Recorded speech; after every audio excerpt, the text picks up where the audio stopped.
All right, greetings and welcome back once again. This is going to be a quick one. In this conversation, Sha'carri Richardson qualified for the Olympics, a young 21-year-old from Houston. She's doing the thing on the track, and she tests positive for marijuana, ganja, the herb. And she comes on the Today Show to tell exactly why, what happened. She doesn't deny it. Essentially, what she says is that she learned that her biological mother passed from a reporter, and thereafter, she was looking for ways in which to cope with the news, with her pain, with her emotions, and still share up and give the performance and do the things that others expected of her. And so in this space, she smoked.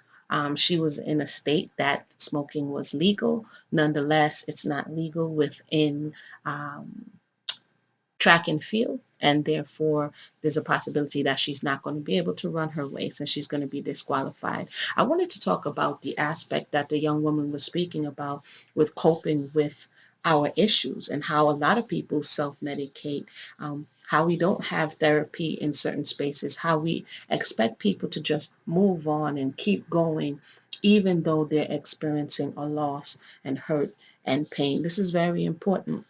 Where was the support system, if there was, I don't know, around her while she's dealing with the loss? How is she processing it? Does she have any grief counseling? All of these things are very important because emotions cloud our judgment.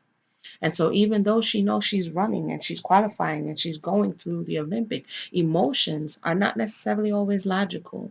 And that disconnection of that soul, the biological soul, and I don't know the relationship between her and her mother, but that soul that brought you into the earth and nourished you, that disconnect that you feel in learning that that person is no longer here in the physical realm, it has, done a lot of things to a lot of people.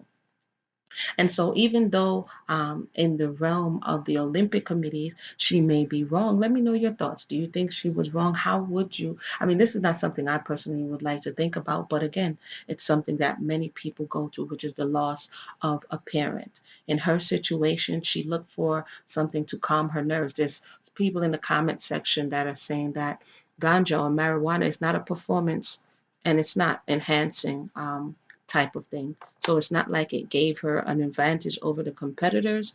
And someone else is saying that if it's not legal or it's going to be demonized, then why are you making it legalized? So I think in other spaces, the laws are not necessarily reflected in professional spaces, because if you have these laws where these things can be legalized and yet still people are penalized for doing them, then it's not legal in all places. But again, some people may turn to alcohol, some people may turn to ganja, some people may turn to harder drugs, and it's kind of just trying to find a space where you are not feeling that pain, where you're not feeling that hurt, and for a moment you can have some level of normalcy.